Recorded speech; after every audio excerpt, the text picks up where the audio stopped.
कहानी एक truck driver की है जिसका नाम रमेश था। रमेश के साथ उस काली अंधेरी रात में एक बेहद डरावनी घटना घटी।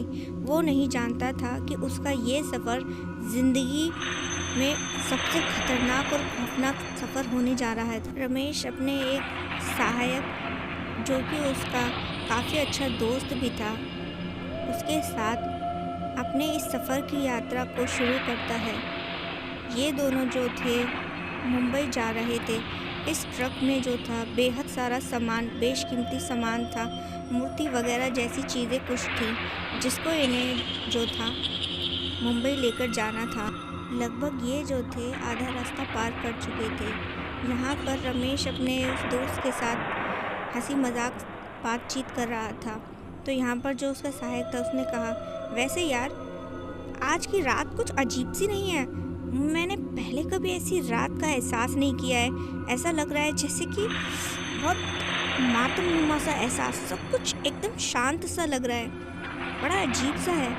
रमेश ने कहा, मैंने सुना है आज अमावस्या है, माँ बता रही थी घर से निकलने से पहले। मैं इन सब चीज़ों में विश्वास नहीं करता, अमावस्या ये वो। इस रात कहते हैं कि भूत प्रेत अपनी शक्तियों के दम पर लोगों को परेशान करते हैं। इसके बाद ये दोनों जब अपना जा रहे थे, बातचीत कर रहे थे, तो अचानक से ही जो था इनके पास पानी जो था वो ख़त्म हो गया था। यहाँ पर रमेश को बड़ी ज़ोर से प्यास लगी थी। गर्मियों का मौसम था तो लाजमी भी था। तो रमेश ने कहा, यार पानी ख़त्म हो गया है, क्या करें? तो उसके दोस्त ने कहा, यार करना क्या है, कहीं सही सी जगह देखकर रोक दो ट्रक को। तो इसके बाद जो था इन्होंने जो था एक हैंड पंप लगा देखा। तो यहाँ पर जो रमेश था उसने अपना ट्रक उससे थोड़ी ही पहले रोक दिया। और फिर इसके बाद जो था उसके दोस्त ने कहा कि अच्छा यार तू वेट कर, मैं जाकर लेकर आता हूँ। तो रमेश ने भी कहा कि चल ठीक है तू जा। तो इसके बाद 2 बोतलें अपने साथ लेकर जो था उसका दोस्त पानी भरने के लिए चल दिया। अब ये जब हैंड पंप पर पानी भरने लगा तो अचानक से ही इसने हैंड पंप से खून निकलते हुए देखा। तो इसके तो पैरों तले की ज़मीन ही खिसक गई। ये जैसे ही इस चीज़ को एहसास करता है तो बेहद ज़्यादा घबरा चुका था वो। एकदम से ही वो ट्रक की ओर पलटा तो उसने देखा कि ट्रक तो अपनी जगह पर था ही नहीं। वो हैरान हो गया, सोचने लगा, यार मेरा दोस्त ट्रक लेकर कहाँ चला गया। वो इधर उधर देखने लगा और फिर वो जैसे ही यहाँ वहाँ देखने लगा तो उसने देखा कि वहाँ पर कुछ आवाज़ें आ रही थी।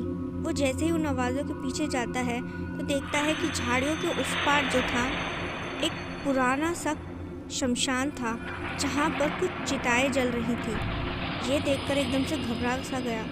उसे बड़ा अजीब सा लग रहा था वहाँ जाने पर, लेकिन न जाने उसके दिमाग को क्या हो चुका था कि वो किसी मूर्ति जैसे बिना सोचे समझे उस ओर चलने लगा था। उसके चेहरे पर एक भी भाव दिखाई नहीं दे रहा था।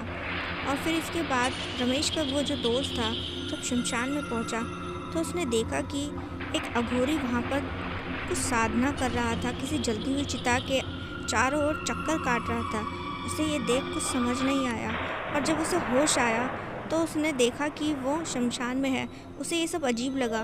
वो सोचने लगा कि यार मैं यहाँ कैसे आ गया। वहीं रमेश जो था अभी भी ट्रक में बैठकर अपने दोस्त का इंतज़ार कर रहा था। ट्रक वहीं था जहाँ पर वो खड़ा था, लेकिन न जाने कैसे उसके दोस्त को वो जो ट्रक था दिखाई नहीं दिया। यहाँ पर रमेश परेशान हो रहा था। परेशान होते हुए उसे लगा कि अब उसे चलकर देखना चाहिए।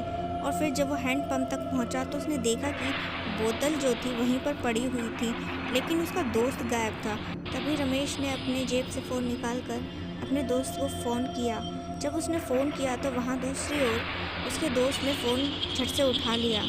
तो इन दोनों में बातचीत होने लगी। रमेश ने अपने दोस्त से पूछा, अरे तू कहाँ चला गया है, मैं तुझे देख रहा हूँ, तू यहाँ तो है ही नहीं। तो इस पर उसके दोस्त ने कहा, मैं तो वही था, पानी भर रहा था, लेकिन अचानक से ही।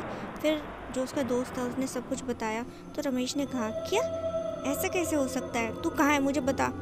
तो इसके बाद उसका दोस्त उसे सब कुछ बताता है। तो रमेश उसको ढूंढते ढूंढते जो था उस शमशान में पहुंचता है। तो ये दोनों जो थे वहाँ पर खड़े होकर देखने लगे उस अघोरी का सारा जो कार्यक्रम वगैरह था। तो रमेश ने कहा, भाई यहाँ पर कुछ तो भयानक हो रहा है, हमें यहाँ रुकना नहीं चाहिए, यहाँ से निकल जाना चाहिए। अब ये दोनों घबरा कर जैसे ही जाने लगे तो अचानक से ही इन्हें पीछे से किसी ने आवाज़ दी। ये पीछे जैसे ही पलटे तो देखा कि ये तो वही अघोरी है। उस अघोरी ने कहा, अब तुम यहाँ से वापस नहीं जा सकते जब तक कि तुम इस क्रिया का हिस्सा नहीं बन जाते।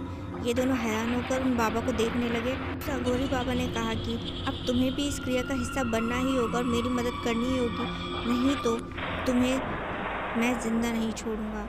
इतना सुनकर वो दोनों घबरा गए और कहने लगे, नहीं नहीं, हम आपकी मदद करने के लिए तैयार हैं, हमें कुछ मत करना।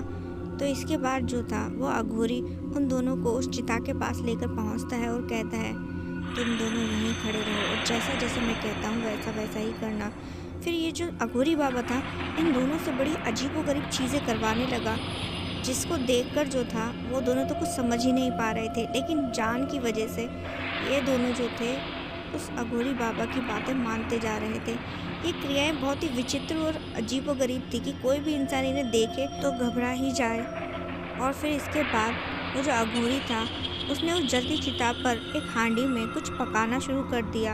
ये दोनों उसे देख रहे थे और जब वो चीज़ बन गई तो उस अघोरी ने वो उन दोनों को बोला कि अब तुम्हें इसको मेरे साथ मिलकर खाना होगा। इस तरीके से 3 पत्ते थे तो उन पर उसने उसके अंदर से जो भी कुछ था निकाल कर रख दिया। उसने इसी के साथ एक चौथा पत्ता भी रखा, उस पर भी रख दिया। तो वो दोनों हैरान हुए कि चौथा पत्ता किसके लिए। अघोरी ने कहा, वो आ रही है, वो भी हमारे साथ खाएगी। तो ये दोनों घबरा गए, भैया ना जाने अब कौन आने वाली है। इसके बाद जैसे ये खाने के लिए बैठे तो इन्होंने देखा कि जो चौथा पत्ता था उस पर जो खाना रखा था वो धीरे धीरे ख़त्म हो रहा था। ये सब देख ये तो एकदम से घबरा गए। अघोरी ने कहा, उस पर ध्यान मत दो, अपने खाने पर ध्यान दो, जल्दी जल्दी ख़त्म करो।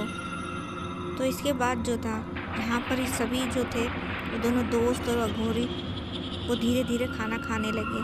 तो ये जो खाना था ये नॉर्मली उबले हुए चावल थे जिनमें ना नमक ना मिर्च ना कुछ भी नहीं था, जो कि खाने में बहुत अजीब से लग रहे थे। फिर जैसे ही सबका खाना ख़त्म हुआ तो अघोरी ने कहा, अब तुम दोनों जो हो जा सकते हो जहाँ भी जाना है, लेकिन याद रखना यहाँ आज रात जो भी कुछ हुआ, जो तुमने देखा, इसके बारे में कभी किसी को कुछ मत बता। रमेश ने कहा, हम तो खुद ही ये सब भूल जाना चाहते हैं, हम किसी को क्या बताएंगे।